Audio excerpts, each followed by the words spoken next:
We are going to go ahead and get started now. We've got a great group.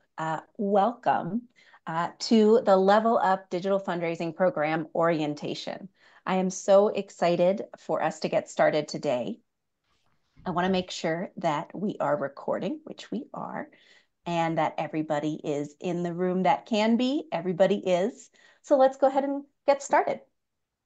So today is June 18th, if anybody's disoriented.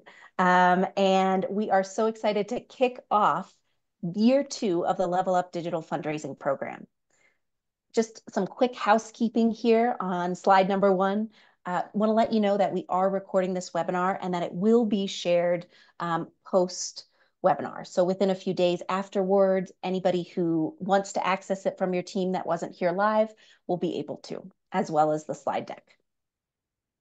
For today, I'll be presenting first to talk generally about the Level Up Digital Fundraising Program, and then we'll be joined by Nathan Hill, who is a VP at Next After Institute, and some of you may be very familiar with him already.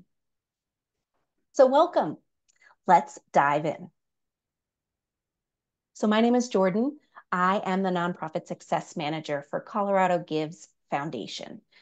Colorado Gives Foundation runs coloradogives.org, which is a year-round fundraising platform that all of your nonprofits are on. I'm also the Level Up Program Manager. So if at any time throughout this year you need to meet, you need access to resources, you are confused, or you want to celebrate with me, I would love to connect with you, and you can always reach out to me as a first step. I also do want to encourage you that if you can't reach me or you need something ASAP related to coloradogives.org, you can always access our full-time customer support team at support@coloradogives.org. So they are there Monday through Friday. Best way to reach them is email, and they can help you with anything related to coloradogives.org and the online fundraising platform. All right, my quick agenda today here, just to give you guys a feel of what to expect for the Level Up program this year. I want to start with a little bit of a warm-up question in chat. So everybody get ready, get your fingers exercised, because we're going to have a question after this. I want to just generally go over the program details and make sure all of your questions are answered.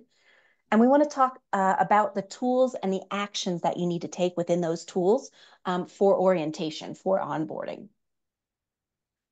We'll chat about expectations and incentives related to Level Up. And then we'll move on to Next After orientation with Nathan. We do have time scheduled up until 10:30, so I can hang out up until 10:30 today if we have additional questions after the content of this webinar. All right, is everybody ready? Before we even introduce ourselves, before we even say hello in chat, which we'll get to, I want everybody to, a little bit more anonymously, let us know, what's your nonprofit's main fundraising challenge? Whatever that looks like. Maybe it is capacity. Maybe it's new donors. Maybe it's major donors. Right? What does that look like? What is the fundraising challenge that brought you here to this program today? Would love to know, and would also love to see if there's any shared challenges within the group.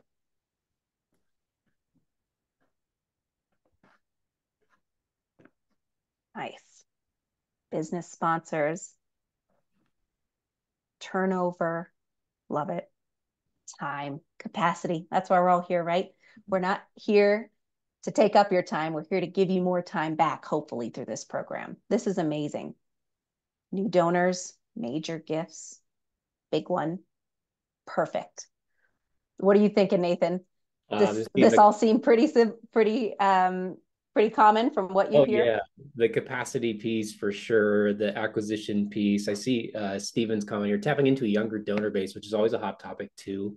And a good like debate as well of like how much should you invest in that versus existing donor bases and all that. So we can dive into a lot here. I like Matthew's comment here as well, just steady income year over year. If only we could get there. And I think we Yes. I think we can put some things in place over this program to work towards that too, especially with these comments on monthly donors, recurring giving, all that sort of stuff. Awesome. Great. Well, thank you guys all for sharing. And I hope you saw that you're not the only one out there that is potentially trying to figure out some of these basics of online fundraising and digital fundraising. All right. So let's chat about the program a little bit.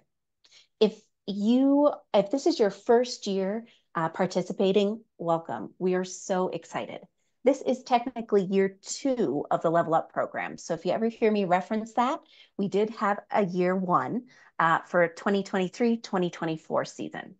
It went amazingly and we learned so much. And so what you're going to be experiencing here in year 2 is a result of all of the fabulous nonprofits, their feedback and what they learned in year 1. There is 100 nonprofits in this Level Up cohort this year. And this program is funded by Schlessman Family Foundation, which is a partner of ours and also a foundation that is directly connected to and investing in capacity for nonprofits across Colorado. The program itself is run by me, Colorado Gives Foundation, of course, with that generous funding from the Schlessman Family Foundation. So thank you to them for really seeing a bigger picture and pushing the needle forward on nonprofit capacity and how we can affect and help all nonprofits across Colorado. The Level Up program is 3 elements. It is the ability for us to increase digital fundraising capacity for nonprofits with technology, with virtual education courses, and then with tailored resources to support the actions we're asking you to take. Technology partners that you are going to be interfacing with throughout this year are Mighty Cause. Mighty Cause is the platform on which coloradogives.org sits. And so Mighty Cause is our technology provider, Colorado Gives Foundation, and it makes our platform run. You will see the name Mighty Cause whenever you reach out to our customer support team, because that is run by the Mighty Cause folks, and I oversee our customer support. So if this is the first time you're seeing Mighty Cause, they are the platform that coloradogives.org lives on top of and runs from. Next, technology-wise, is Catch a Fire. You have already gotten access to, and if you haven't, I'll tell you what you can do next, but you have access to Catch a Fire, which is a volunteer management and connecting platform. So you are going to catch a fire for any of your projects, digital fundraising, or any projects that your nonprofit needs to complete within this year. There are no fees related to Catch a Fire. This program is paying for your Catch a Fire subscription on your behalf. So we want you to use it as much as you can for everything digital fundraising related, as well as other areas of your nonprofit that need support. So those are the technology platforms that you'll be experiencing. You'll be getting 2 types of virtual education. Of course, we'll be working with Nathan from Next After, and those will be monthly courses. We'll talk a little bit more about that. And the next course that you'll experience is the copywriting course with Institute for Sustainable Philanthropy. The copywriting course is really created to help you to formulate your campaign for Colorado Gives Day 2024.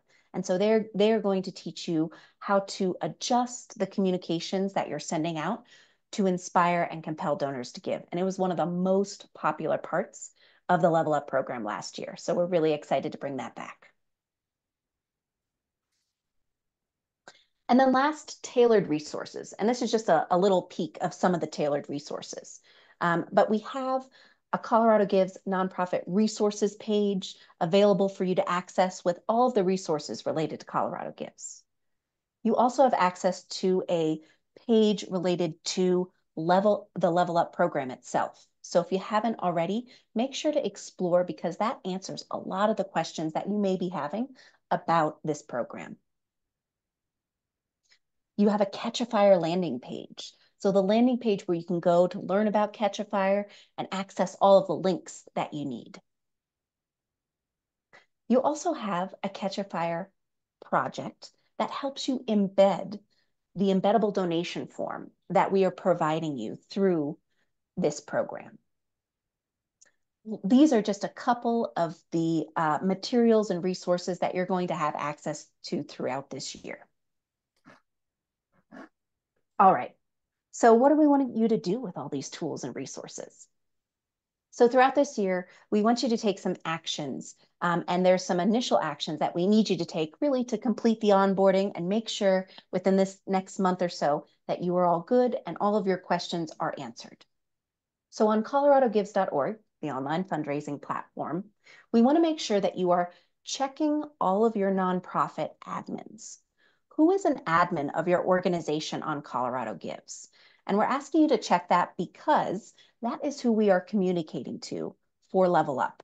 So if you didn't get an email notification or maybe didn't get this Zoom by default, take a look at the admins associated with your nonprofit because that is the email list that we are communicating with for the remainder of this year.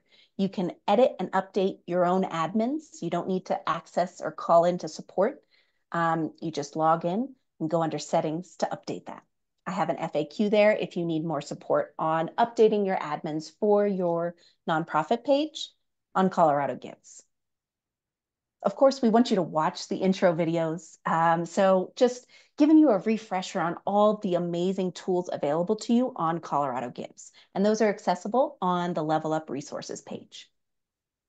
And the last thing we want to make sure that you are doing here in the first month or so is embedding the donation form on your external website. If you've indicated through the application that is something you are interested in. So you have an embeddable donation form. It's turned on. It's accessible to you right now under your fundraising tools. I've included a video as well as the FAQ. If you need additional support, we'll talk about how you can get that related to embedding the form. Catch a Fire. So for Catch a Fire, the volunteer matching platform, we need you to log in. We've already invited you. And if you didn't get an invite, or if you did, either way, we need you to go to the landing page and log in. That's going to give you access to your nonprofit's profile and get you started in the process to use and leverage Catch a Fire. The idea with Catch a Fire here is that there's over 150 template projects, whether it's updating your website, creating a form, or doing accounting work. Nonprofit volunteers on Catch a Fire can help you with any of those types of projects. We encourage you to watch the intro video, which is really great. And then if you still have questions, set up an advisory call. You can set up a free 30-minute or 1-hour call with Catch a Fire just to get an idea of how to use the system and where you should start as an organization. And then last, we have a unique project created so that a volunteer on Catch a Fire can help you to embed your form. So if it's not your expertise to be updating your nonprofit's website, Catch a Fire can help you to embed your form and update your website. Last one here, Institute for Sustainable Philanthropy. So this is, again, the copywriting course that you're going to experience in September. The copywriting intro video is going to be coming soon, so we'll send out an email and share it with everybody. And that's going to give you an idea of what you can expect and the timeline to expect it for your September 2024 copywriting course. There are a small handful of folks on this call that participated in year one and are coming back for year two. And we are offering them an advanced copywriting course. So if you hear me reference Copywriting 2.0, that's for the folks that were in year one and they're coming back for year two. For those folks in the Copywriting course 2.0, you've likely already opted in, thank you. And we need you to send 10 communication examples, any type of communication examples, to me by the end of this month. If you have questions on that, you can shoot me an email directly. All right, so those are the tools and the actions that we want you to take within the tools to complete your onboarding. Everybody might be at various stages, so I hope this is helpful. Expectations for Level Up for the course. So our expectations are that you are leveraging coloradogives.org as your primary online fundraising tool. And that's for a variety of reasons. We want to make sure that you feel comfortable with this tool leading up to Colorado Gives Day. We want us as a group of 100 nonprofits to be universally talking about digital fundraising with all the same access to the same tools. Also, you're getting incredibly low fees by leveraging Colorado Gives, which we'll talk about a little bit more. And so by providing you the form, providing you training on Colorado Gives, we are enabling you to ideally use this as your year-round fundraising tool. We want you to embed your donation form by August 2024. And that's because we are going to be measuring and tracking your progress with the donation form, as well as any other strategies that you deploy through coloradogives.org. We request that at least one full-time employee of your nonprofit, ideally the development director or fundraising person, is joining the next after virtual meetings. And that's in real time. They're virtual, but in real time, once a month. And also that same individual is the one submitting the homework. So who's that individual that's the point person for this program? Outside of that one full-time employee, we encourage anybody else that wants to join from your team to join. The more the merrier. We are going to be doing group work, having discussions, engaging in chat, answering questions throughout this course and throughout this program. So we encourage any staff that want to join to join. All staff members can access and use Catch-A-Fire for any projects.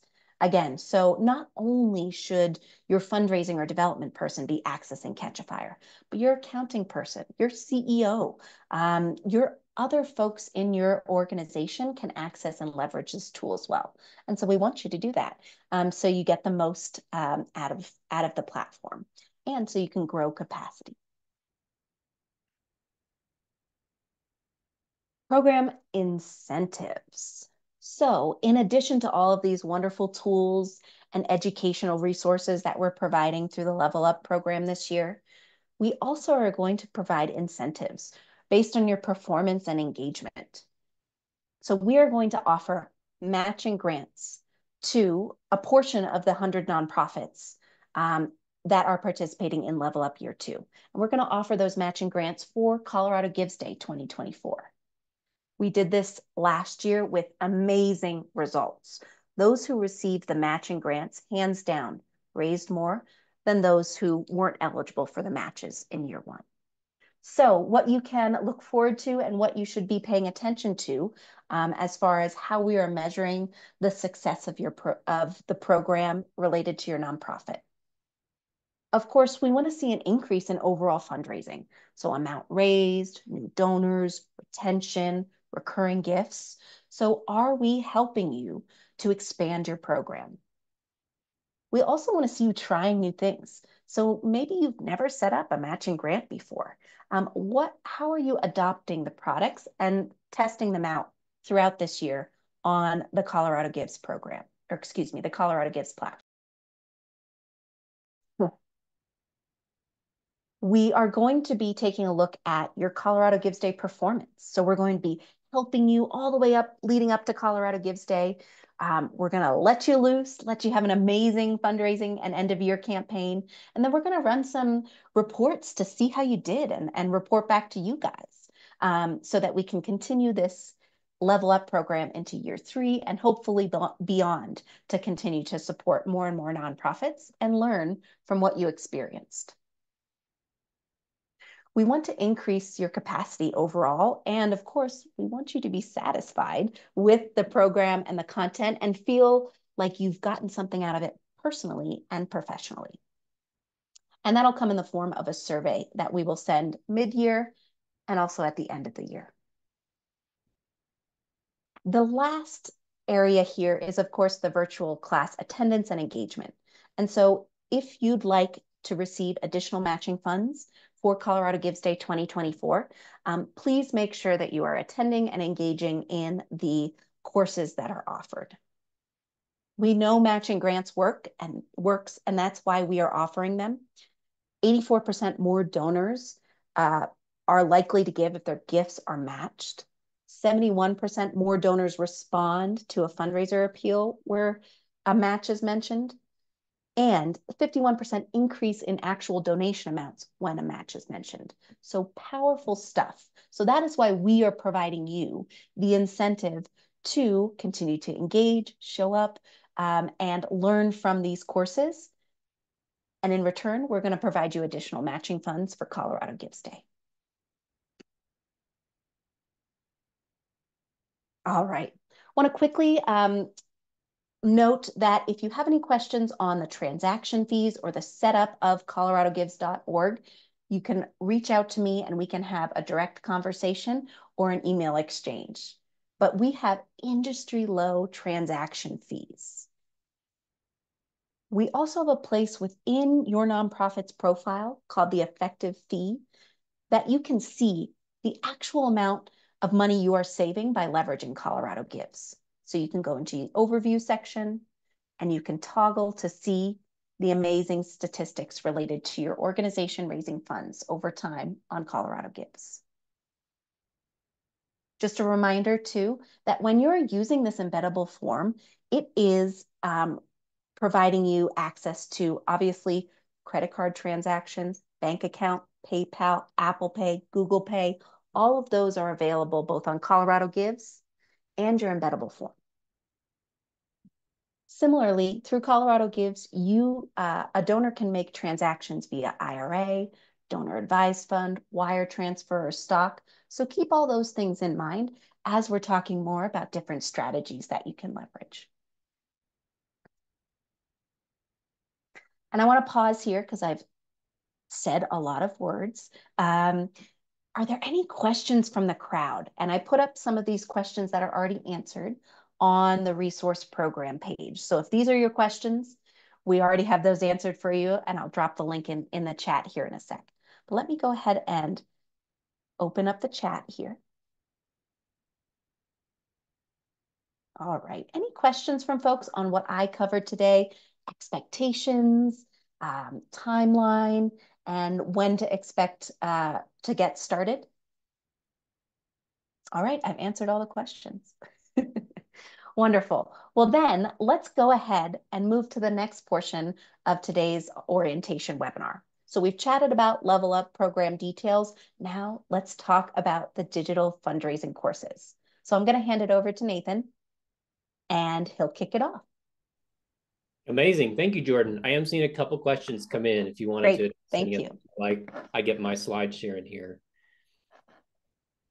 Perfect. Okay. Sorry, I didn't scroll down. Can multiple employees from one nonprofit take part in the copywriting course? Great question.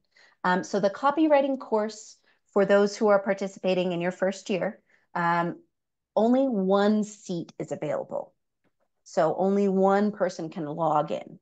Now, whether that person is sitting next to you while you log in and take that course, that's great. And that is because we only offer one seat because that person has to be accredited. So they're going through that program and they're getting a certificate at the end that they completed that copywriting course. So only one person can access the copywriting course 1.0. Kate says, what will the time commitment be during the September copywriting course? Good question.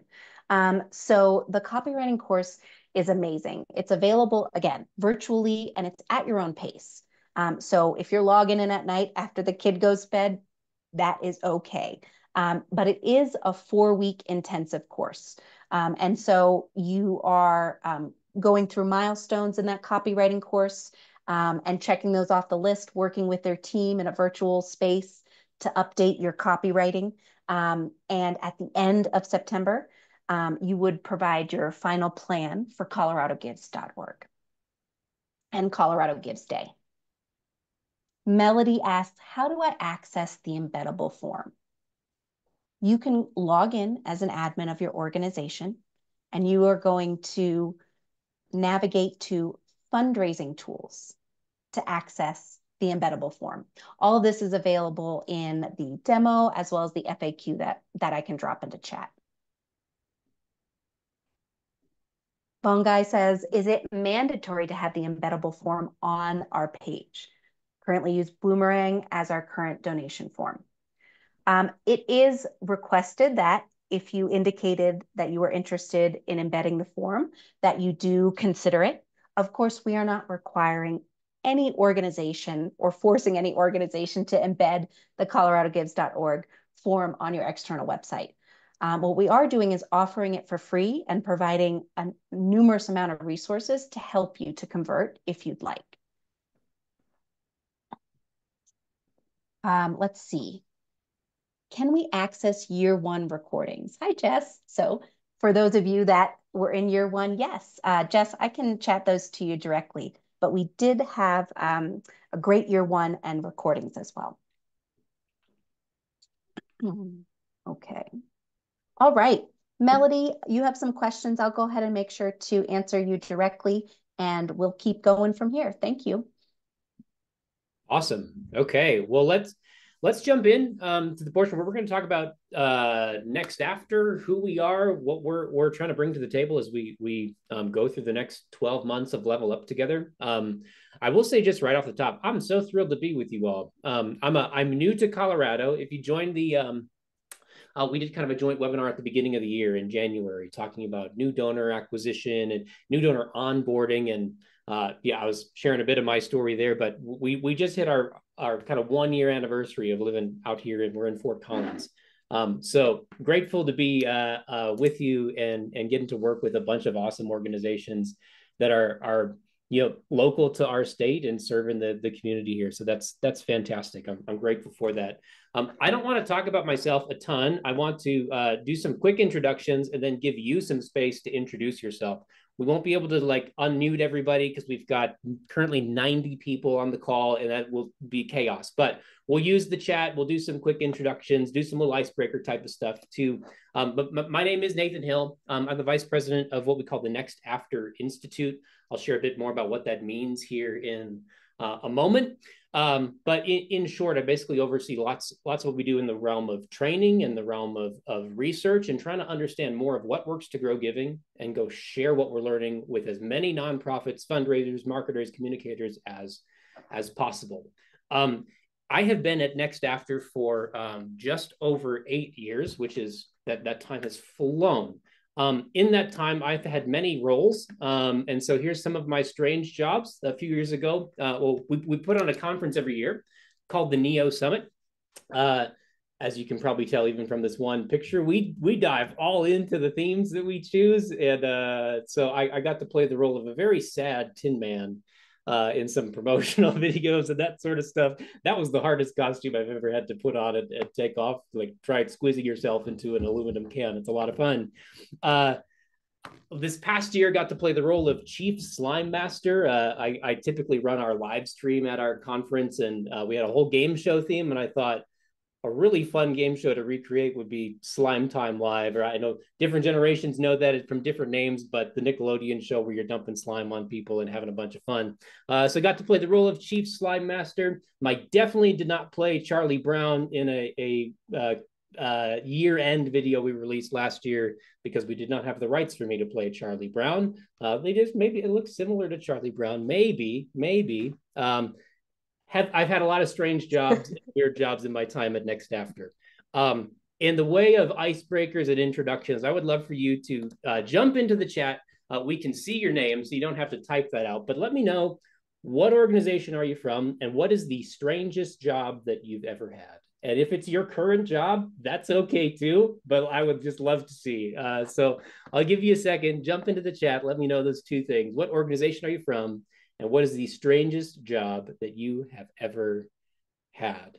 As those come in, beyond my time at Next After, I will share probably the strangest job I've had was as an 18-year-old, like first year of college. I worked for a family friend who was an orthodontist, and I got to do some strange things there. I mean, started cleaning like orthodontic instruments and stuff to prep for the next patients, but even got to the point again to change the little bands on people's braces, and that was very clear moment of realizing I do not at all want to go into the medical field, dentistry, or be working in anyone's mouth. So that was a very strange job.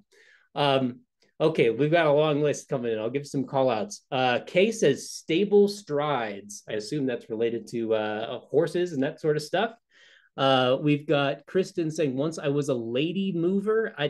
I don't know what that is. We'll need some more context at some point I here. saw Cave Biologist, which is pretty cool. Okay. Yeah, that's a cool one. It is cool. I don't know exactly what that entails, but it sounds kind of fun. Improving air quality at a pig farm. That sounds like a tall task. Ticket stamper for a local historic train. I was once a penguin keeper at a zoo. No way. That's super fun. Oh, a crime reporter. What is this? Worked for my dad in plastic injection molding warehouse, running the machine, packing plastic parts.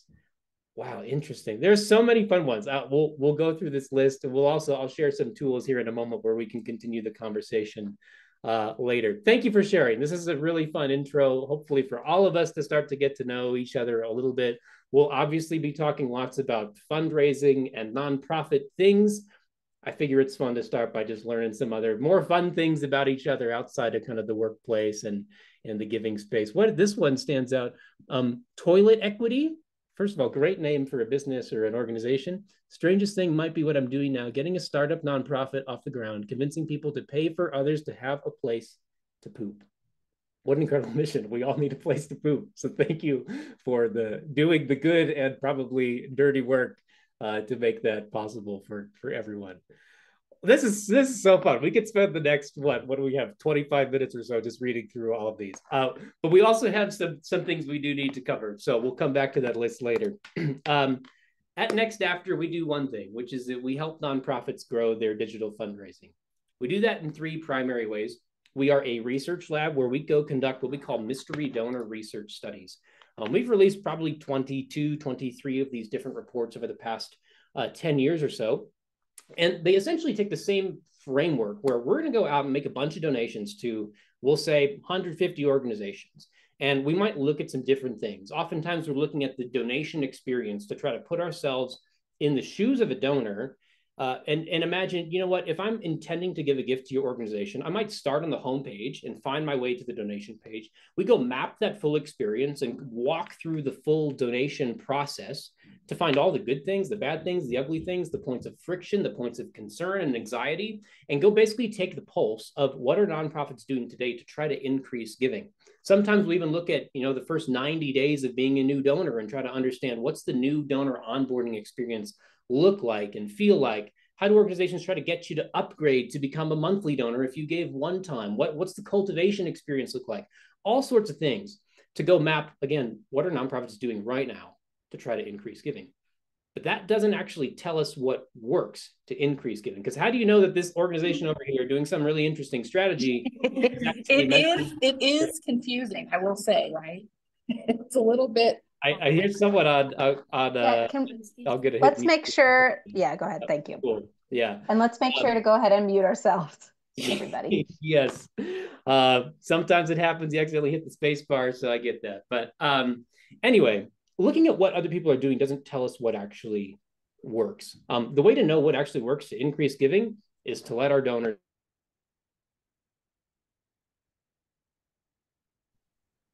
You're muted.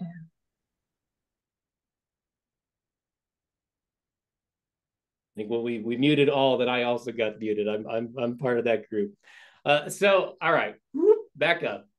So the only way to actually know what works is not by looking at what other people are doing. We can get inspired and get ideas, But the only way to know what actually is going to lift results is to put it to the test and to give our donors a voice through data, through analytics, through testing and optimization to tell us and show us what's actually going to lead to bigger and better results. And so we do a lot of A/B testing through our digital first agency. So we are a full service digital agency. We do everything from writing email appeals and managing email campaigns to year-end fundraising to acquisition with digital advertising, the whole works in the whole spectrum of growing a digital program. But everything we do is rooted in A/B testing, where we're trying to decode what works to grow giving, and then our mission to go share that far and wide with as many of you and nonprofits as possible, so we can ultimately see generosity grow and increase.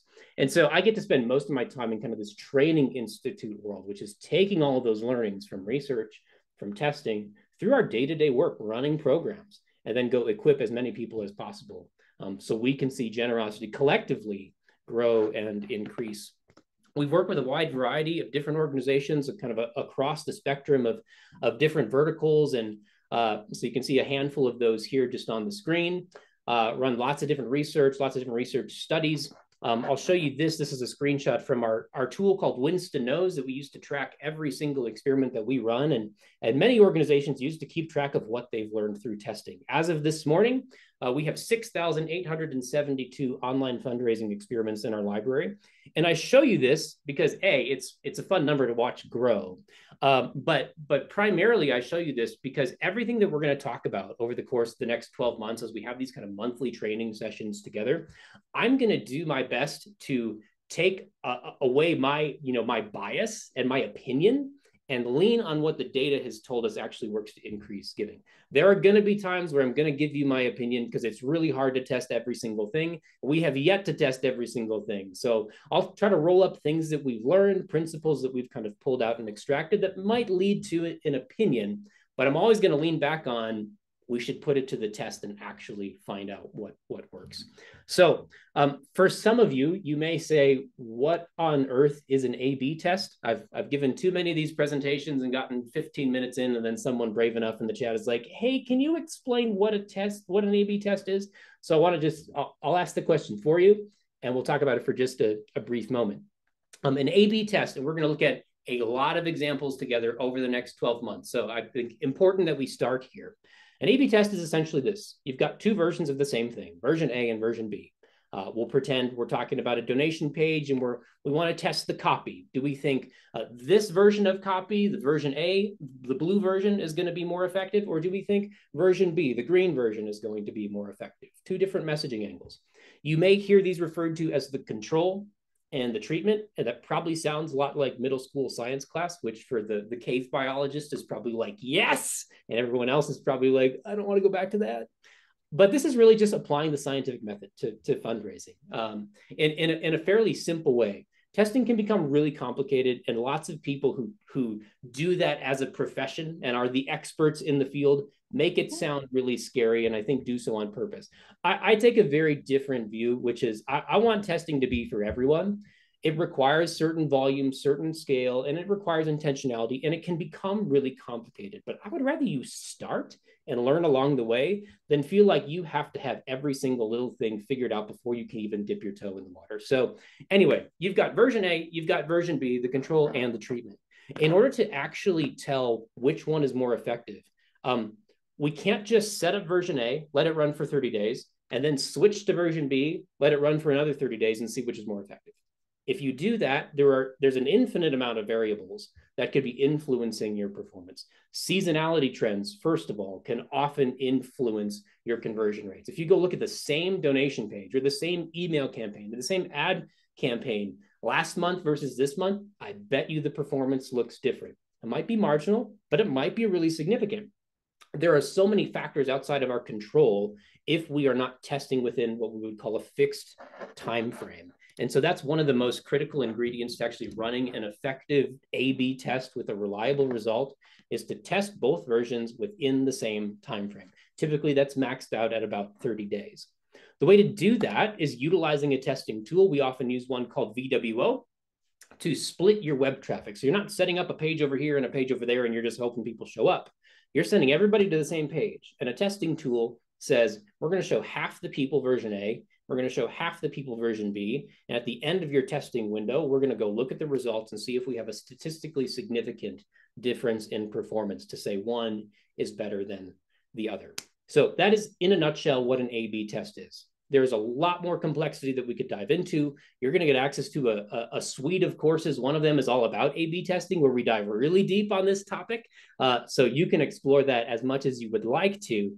But I wanted to at least establish that baseline because, again, we're going to look at a lot of tests together over the next 12 months. And I want us to all be confident of what we're looking at and what it means. So if you've got questions as we go through those examples, feel free to ask them. I want to warm us up a little bit. So keep those fingers on your keyboard and have that chat window open. I'm going to show 3 different A/B tests. And a favorite game to play is we're going to guess which one you think is going to win.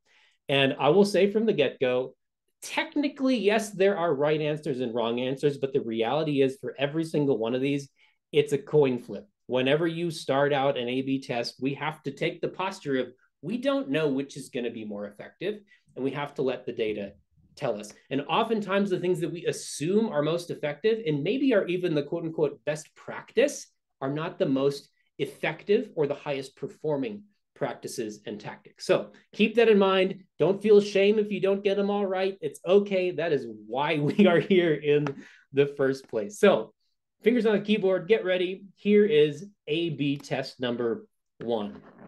Not a very complicated experiment. I think the thing that's changing is pretty straightforward and even seemingly minor. Version A is a donation form. I'm not showing you all the copy on the page because the only change happens within the form. Choose the amount you'd like to give. You've got kind of the normal gift array. And then down below, you have this express checkout option that basically just shows you this Google Pay button. So you can click that Google Pay button and you can, particularly on your mobile device, or if you're in a Chrome browser, you can use Google Pay to actually theoretically speed up your transaction. Version B has all of the same exact functionality, but the button is tinier. So jump in the chat. I see some people already have. Which one do you think is going to win? You could say version A or the larger one, or you could say version B, the smaller one. And I'll scroll back up here because I see this blowing up already. We've got, it seems like a split vote. We got lots of people saying or version A, number 1, larger. A few people saying smaller, version B, larger, larger, A, B, larger, larger, A, B, A. So probably leaning, this is my just like back of the napkin eyeball in the chat. We're probably at 65% version A, everyone else for version B. Would you like to see the result? Here's what we found. We get a drum roll.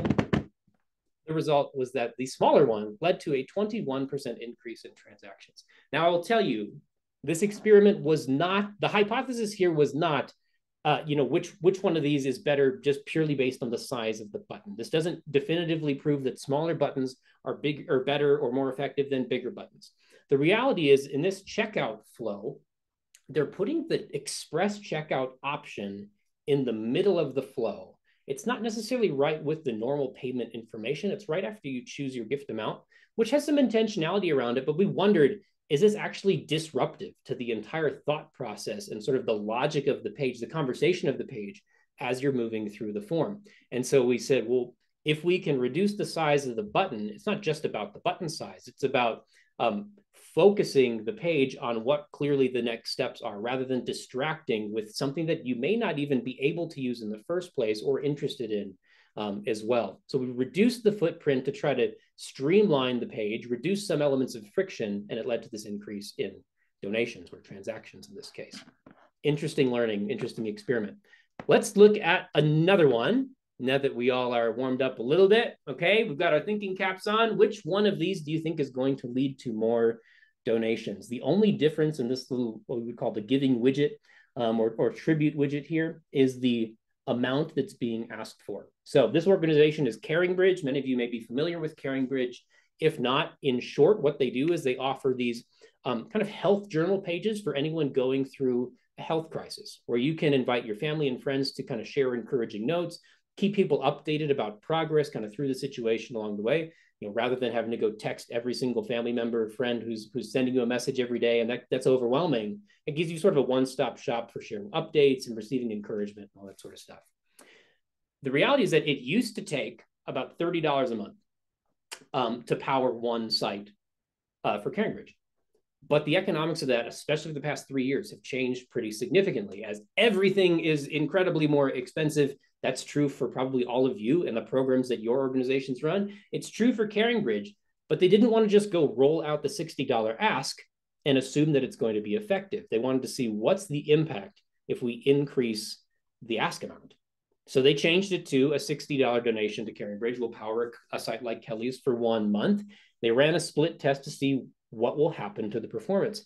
I see everyone's voting already. So you've got this down. And again, we've got kind of a split here. I see some A's, I see some B's, I see some people in for 30, some people in for 60. Joan has a good question. Is it number of donors or total amount donated that we are looking for?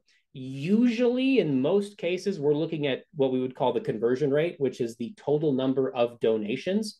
So that doesn't necessarily mean individuals. Someone could give 2 or 3 times theoretically.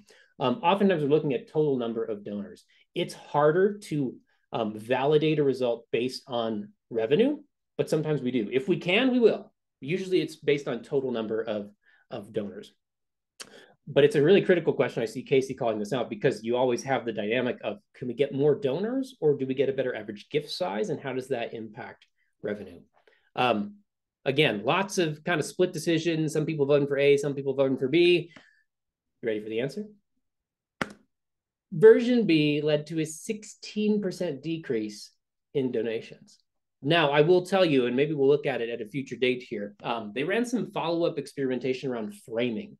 They want to be genuine and honest about what it costs. And so where they ended up was basically saying, okay, what if we actually reframed this to say it costs $25 to power a site for 2 weeks? And that ended up like going through the roof in terms of increasing both conversions and overall revenue. So just because you get a loss or you get a drop, that doesn't mean we should give up. It's a learning that we can take away. And we always need to figure out, okay, what do we learn from this? And what do we test next so we can always be kind of stair-stepping our way towards better performance and better results and more learnings and understanding about our donors and what leads them to say yes. Okay, one more little warm-up round game for you. I'm not going to have you vote version A, version B. I'm going to tell you the winner. But my question really is, how much more effective do you think version B is than version A? Essentially what's happening is on these article pages for this website, version A is kind of the standard ending to the article. It talks about the author of the article, gives a little background information on them. On the page, you always have sort of the standing donate link in the navigation, and you always have a donate link that is in the footer. Version B, they inserted this inline call to action. We would call it a Dear Reader ad. And they're talking about the need for donations. After you've just read through the article, now you see this donation appeal right there in line. And then there's a button to say, give my gift now. It sends you to a donation page where you can go make a gift right away. Version B, the Dear Reader ad, was more effective than not having it. How much more effective do you think it was? So feel free to jump in the chat and drop a percentage increase. You could say it's 10% better. It's 20% better. It's 1,000% better. 2,000% better. Give your best shot. What do you think? I see some 25s. I see some 15s. 150. Okay. Brave, bold prediction. We've got a 33%. We've got a 35%. Anyone want to go bigger than 150? Last time I showed this, I was like trying to get my auctioneer voice on, which I do not have. And so I'm not going to attempt that today.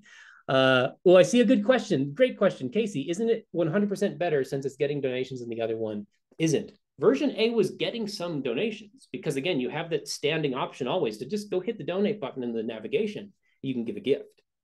So we're trying to outperform what is that sort of just the baseline sort of standard giving that was already happening. Okay, I think our boldest prediction is from Casey with a 400% increase. Everyone missed the mark. It was a 1,400% increase in revenue, not just in total donations, but in total revenue, which is, again, a combination of number of donors as well as average gift size. This is huge, especially because like this organization produces so much content. A 1,400% lift basically activates a brand new portion of their website traffic to lead them down this pathway of giving in a significant way. So this is a huge win. And so I shared this example with you to show you that even if you're pretty darn sure that a tactic is going to be effective, we would often call this like a nothing to something test. Adding a call to action when there wasn't one before is almost always going to lead to a lift. But it's really important to know how much, because then it tells you how much we should focus on this, how much we should invest in it in the future, how much time and effort we should give to continuing to optimize it. And shoot, this gives you a great little case study to go put in a PowerPoint presentation and go take to your boss or another team to say, we should be testing more. We should be doing more like this. So that's our little warm-up round. Hopefully that was fun. We will do a lot more of that over the coming months. I want to introduce you to our methodology, and I'll try to keep it brief. I know we've got a few minutes here, about 6 minutes before our kind of scheduled Q&A time.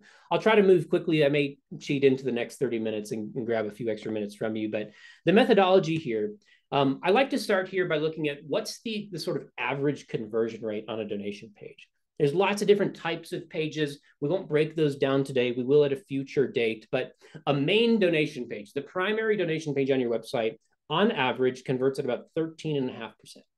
There is so much variance within that. As we were pulling these averages this year with the benchmark study we put together, some are performing at more like a 40%. Some are down to more like a 3%. But on average, we're seeing about a 13.5% conversion rate on a main donation page. Now, a very common analogy, a very common way to look at the donor experience is through the lens of a funnel. A very similar analogy people use on the sales side of things, any kind of e-commerce, we often look at it through the lens of a funnel.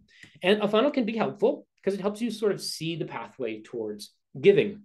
You might start here where someone shows up on your homepage and they're considering giving, and then they have to click the donate button, and then some more people will choose to read the copy on the page and get down to the form on the page. And then a few more people will decide, yes, I'm actually ready to give. And you kind of scale down. And so you start with a big amount of people. And then by the end, you get a handful of people to actually complete your funnel, in this case, complete the donation. And when we look at things through the lens of the funnel, we can look at a 13.5% conversion rate, and we can pat ourselves on the back and we cheer for this, like, yes, we've got a clear pathway to giving. And the way that we're going to grow is to get more people in the top. However, I think it's far more compelling and interesting to go look at the inverse of the conversion rate, which is basically your failure rate. We as an industry have about an 86.5% failure rate when donors show up on our donation page. We make this assumption often that people are already fully motivated to give by the time they get to the page, but these numbers would say that's just not true. And so as an optimizer, we're always trying to think about how do we get that 86% failure to an 85, to an 84, to an 83, and work our way towards better conversion rates. So then if you go get more people going in the top of the funnel, all of those kind of acquisition efforts are that much more effective because your conversion rate, your baseline is that much more effective. I think a funnel distorts our view of reality, though. I think it's more helpful to kind of shift our analogy, because when I look at a funnel, I'm a bit of a coffee snob.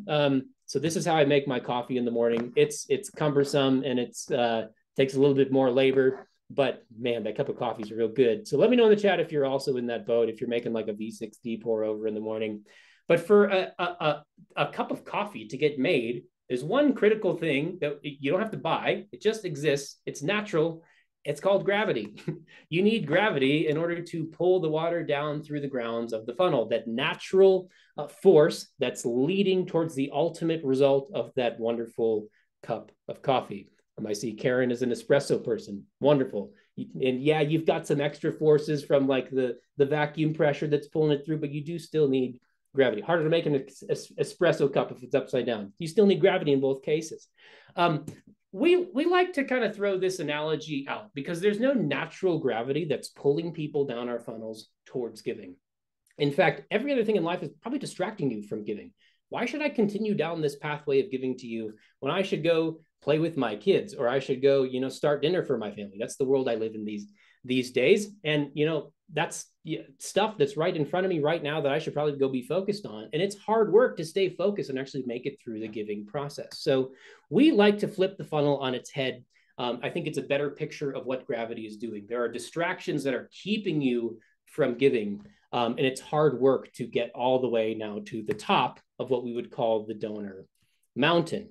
My slides will advance. I got a cool graphic. There we go. There's our donor mountain. Our donors start at the bottom. Our goal is to get them to the top where they actually give a gift. And all along the way, there's a series of what we would call micro decisions to get people to say yes at every single step and ultimately give. If you send someone an email appeal asking them to give, their first question to answer is not, should I give to you? It's, should I open the email? We have to get them to say yes to that first before we even have a chance of explaining why they should give in the first place. Then they have to choose, am I going to click through the email and come to the landing page? Am I going to choose to start reading the copy on the page? Am I going to choose to donate? And then even after that, I have to actually make the donation. Should I actually continue to get out my credit card info, go through the form, and actually give? Lots of different decisions where if anyone says no at any point, they go all the way back down to the bottom of the mountain and we got to start over. It's our job as fundraisers, as marketers, as communicators to be the guide. We know the path to the top. We know the path of least resistance, if you will. It's our job to encourage them through our design, through our copy, through our messaging, through all the elements in our control to help them say yes at every single step and make it all the way to the summit and give that gift. So that's like very high level, very kind of theoretical of our approach to how we think about optimizing giving. And that applies across any channel, whether it's a donation page, it's emails, it's Facebook ads, it's even direct mail. You can apply that same methodology across the board. And we're going to refer to the funnel versus the mountain a lot over the next coming months. Here's kind of an overview of our schedule in terms of topics that we're going to be talking about. We're going to get together once a month and we're going to have a session similar to this, about 45 minutes to an hour, where we'll do some teaching. We'll also do some kind of, maybe we'll use some breakout rooms some days. We'll ask questions and we'll have some homework and some takeaways and things to do each time. In July, we're going to start first by looking at those key metrics that are most important to growing a program. We're going to lay down some of the foundation of what to start thinking about as you're setting goals around Colorado Gives Day for this year. And we'll take a little bit of time and talk about what we refer to as kind of a digital first fundraising mentality. And what are the key metrics that go into that? And what's the potential output of taking that approach in terms of lifting all of your metrics, lifting all channels and growing your program. So we'll spend some good time next month talking about goals and metrics. And then we'll dive into a season of prepping for Colorado Gives Day and prepping for the end of the year. And we've strategically laid these topics out. So the very first thing we'll talk about is value proposition. Some folks at the very beginning said that messaging is a challenge. That's exactly what we're going to talk about, is laying that foundation of your core value proposition, or we like to define it as the answer to the question of why should I give to you rather than to some other organization, or even give in the first place? How do you answer that question, particularly on your donation page, but also across all of your channels? So we're going to start there because that's going to influence every other piece of messaging that you put together, regardless of channel. And then we're going to talk about emails. We're going to talk about email optimization, how to optimize your email appeals. After that, we'll talk about a more holistic email strategy as we lead into Colorado Gives Day, and then ride that wave all the way through to the end of the year. So that will ultimately be our homework around October-ish, is making sure we have that email strategy put together. And some things we would include in that may actually be surprising to you. So we'll take a good hard look at that. We'll then spend some time in November talking about donation pages. I know there were some comments earlier about using the embedded donation forms, and should I use this one, or should I use like my Bloomerang form because I use that as a provider? Should I use the embedded? Should I use kind of the external page? We're going to talk about donation pages in depth and lots of key principles and strategies to go optimize those pages, both from a copy perspective as well as the function of the page, the layout, the design, etc. And then after Colorado Gives Day, we're going to focus on how do we maximize that last week of the year, which is always going to be, at least historically, has always been the biggest giving week of the year, and December 31st, the biggest giving day of the year. So we're going to spend some time talking about how do you leverage urgency? How do you stand out in the most cluttered time in the inbox of every single year, whether you're nonprofit or for-profit? It is chaos in the inbox. So how do we stand out and be effective? After that, as we get into the new year, we're going to talk about new donor acquisition. We're going to talk about new donor retention. We're going to talk about, again, some broader strategies around acquisition. How do you onboard them well? We'll talk about upgrading donors. So that will be January through April. Something to start to think about, and we've got plenty of time, is that in May of next year, which is crazy to be thinking that far ahead, but we're going to basically open that month up to be your choice of where we're going to go. I'll give some options and some things that we could talk about, but I really want it to be driven by you as we get towards the end of this program, to make sure if there's stuff we haven't covered yet that's going to be really critical, to give space to be able to have those conversations, bring in some examples and all that sort of stuff. So May's kind of, you decide where we're going to go for our topic in May. And when we get to next June, so 1 year from now, we'll basically end where we started. We're going to do a look back as to where were we, where have we come, how do we kind of remind ourselves of those key metrics, and then start laying new plans for the year ahead that's going to be coming down the road. So that's our plan and our schedule in terms of topics. We will be meeting every fourth Wednesday. There's a couple little exceptions. Those invitations will come out, and so you'll have those on your calendar. We will have a couple chances to meet in real life. I'll be brief here. We have a conference that we put on, again, I mentioned this up front, called the NEO Summit, the Nonprofit Innovation and Optimization Summit. If you've been, let me know in the chat, or like raise your hand or something. I'd love to know that. We typically bring in about 1,000 or so fundraisers each year. We're in our 9th year this year. And all the whole spirit of this event is, how do we learn innovative and new tactics and strategies that can really lift giving and generosity? So we often bring in speakers from the for-profit industry who have innovative ideas that haven't yet made it to us. And so we want to inject some innovation into our space and see, how do we use cutting edge strategies to go lift giving and generosity. So you can scan the QR code or go to neosummit.com in order to get your ticket and join us. That's in Indianapolis, so it's a bit of a haul to get there from here. I would love for you to join if you can, but I do understand there's some travel involved in that. There is an event that's going to be more local that I would love for us to try to plan to have some sort of meetup at. I'm sure Jordan will have some more information about it as well. I think we might have even some discounts to share with this group too. But it's called Cause Camp. It's put on by our friends at Nonprofit Hub. I've been to this event a couple of times. I'm speaking at it this year. It should be a lot of fun. It's in Colorado Springs at the Cheyenne Mountain Resort. It's October 21st through 22nd.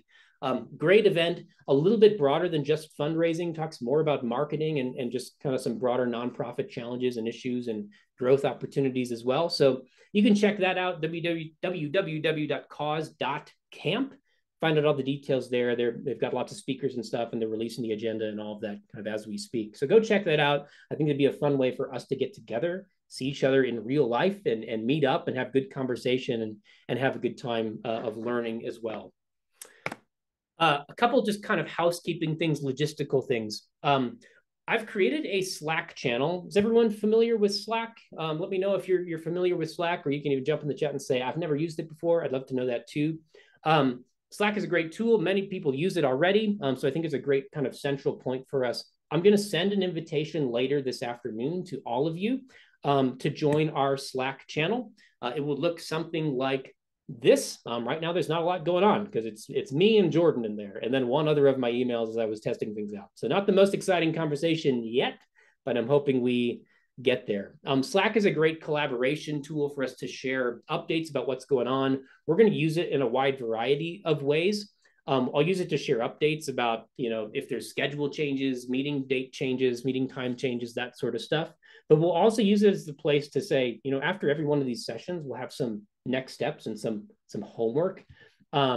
We can use this as the place to basically submit what you're working on, to either get further feedback or ask some questions, to show your work, to show, hey, I took this idea, I'm implementing it.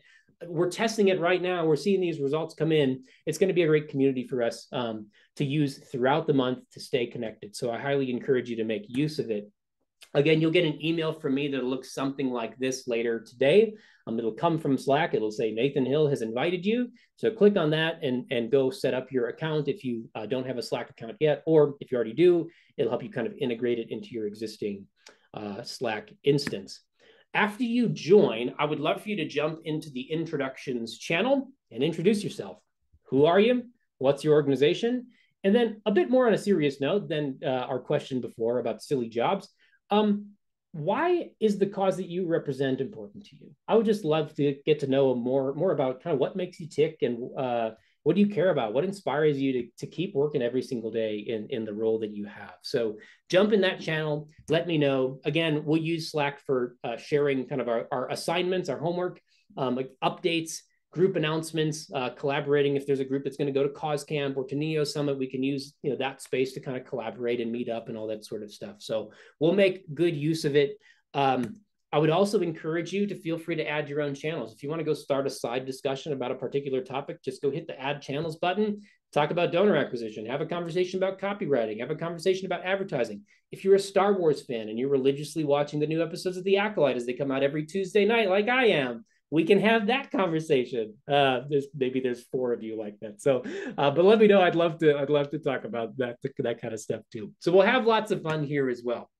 The last thing I want to share with you before we have some question time is this.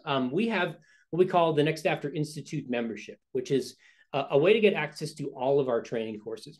Usually those courses, if you buy them one-off, cost $299 per course. That's $299 per course. You can get access to every single course for $49 a month on kind of like a recurring membership. But as Jordan and I were talking about this program, how do we make it most effective?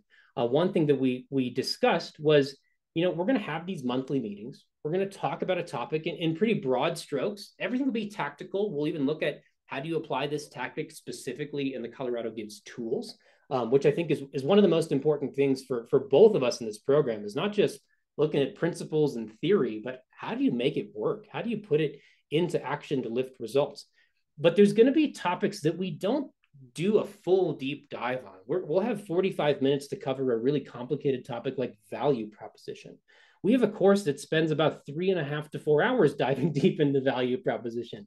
And so as part of this Level Up program, you're going to get 2-year access, 24-month access to the Next After Institute courses, anything that we have now and anything that we release over the coming 2 years. You may not have time right now to dive deeper into one of these topics because you've got a ton going on outside of Level Up, with Level Up then on top of it. So even as we get through this year of this program, maybe you don't have time in the first year to dive into these courses, but maybe you're saying, okay, next year, after I've gotten this baseline, I want to dive deeper on acquisition. I want to dive deeper on value proposition. I want to dive deeper on donation page optimization. You'll have those courses to be able to dive even deeper, learn new strategies, learn new tactics, even help with some worksheets and things like that for application. So I will share all of those details in the Slack channel. So you got to go sign up for Slack, and I'll share the details about how to get access to the membership in there later after we kind of have folks joining. So again, there's a bunch of different courses in there. I believe we have 12 courses right now. And again, we've got lots of new courses coming. Later this week, we're releasing a brand new update to our donation page optimization course. So that's I think it's a really great course. It's a little bit shorter than what used to be in there. And it's brand new, updated with lots of new examples and things we'll even be talking about in the coming months together. So that's a lot we've tried to download in the past, where are we at? It's 10:11, so past 71 minutes. What questions do you have? Is there anything that I can answer, anything that Jordan can answer now that we've tried to download everything in a very short amount of time? And I'll pause and give you a moment. And as you think of your questions, I will say thank you again to Colorado Gives and to Jordan for inviting me to be a part of this. Again, I'm really grateful to be with you all today and over the coming months to be able to learn together and grow together. Again, do we have any questions? Any thoughts? Are you excited to get going? I'm excited to get going. It's Jordan shaking her hands. I love it. Cool. Well, if there are any questions that come in, Elizabeth is super pumped about the program. Drop those in Slack, or you can email me directly, nathan@nextafter.com. You can email Jordan directly too. I see a question from Ernest. Is access to the courses free for more than one FTE, full-time employee? Yes, from my perspective, yes. We'll basically provide you with a discount code to go get access for you or anyone on your team to be able to access these courses. Similar to what Jordan was saying earlier about the other kind of copywriting course, we want to make sure that every individual has a license so you can track your own progress. It's hard to share accounts and track your own progress because the course updates is like, hey, start your next lesson. But if you're sharing accounts, you're going to lose track of where you're at. So we'll provide those codes for you to get access for anyone on your team that needs access to these courses. Let's see. Kim has to run to the next meeting. Thank you for being here, Kim. Look forward to seeing you in Slack and in the next meeting. Caitlin, what's our homework for this month? that is your homework for this month, is go join that Slack channel. For some, that might actually be a difficult thing if you've never used it before. And so I want you to just make sure that gets done, and then go introduce yourself, start some conversations.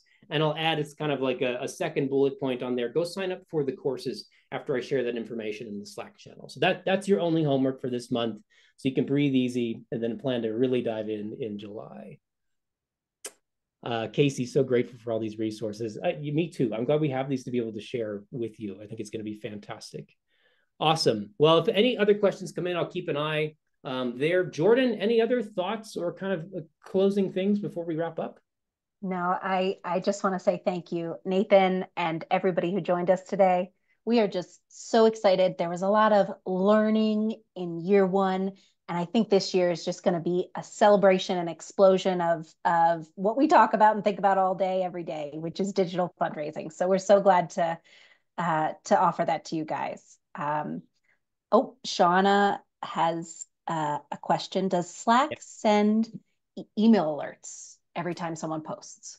It can, but my inbox would be a complete mess if I still had that on. So you do have the controls to be able to turn that off.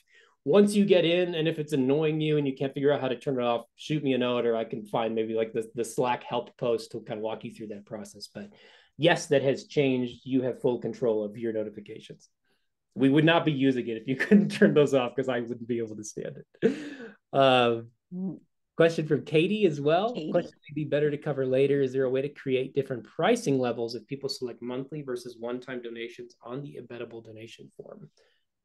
That is the plan and request, Katie. And we can certainly, you're right, talk about this offline. But Katie is asking, when you're setting up either on Colorado Gives or your form on your website, is there an option, if you're defaulting that form to monthly, to have different levels of donations for monthly versus one time?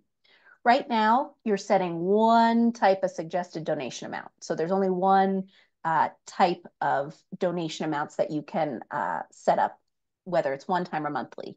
We have put in the request with Mighty Cause to make an update, and they are really good about making updates and wonderful partners, and B, really, really good at making sure to protect the donation experience and checkout flow. And so we have requested for them to make those updates. And so there'll be some proper testing before we make any releases. But Katie, that is the plan. We do want to make that enhancement so that monthly giving can be even bigger on Colorado Gives. Good question.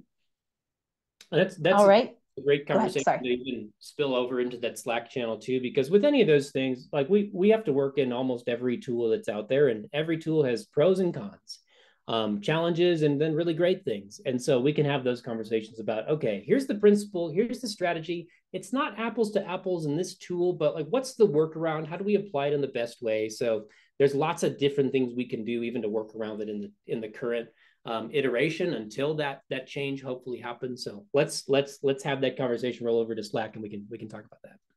Awesome.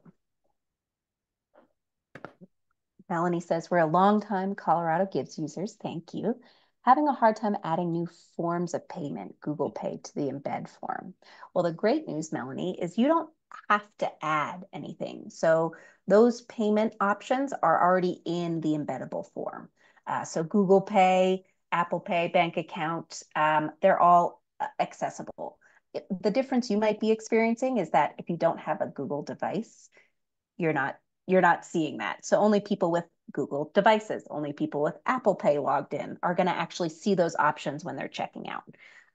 Good question. And we are certainly going to be chatting more about embeddable forms, how to set them up, what's best practices. Thank you.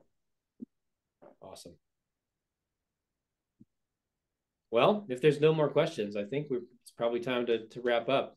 Maybe one more thing from Bliss here. Forms limited in the look and style. I saw that comment earlier. Bliss, that's something we're going to talk about too in a couple months when we get to talking about donation pages, or you're welcome to dive right into that course once we release it here later this week. Because some of the things you might be looking for in terms of like design features may actually not be the most effective. So we're going to look at that. We'll compare to what's available in the platform and talk about, okay, with the tools we have, what's the best way to go implement this?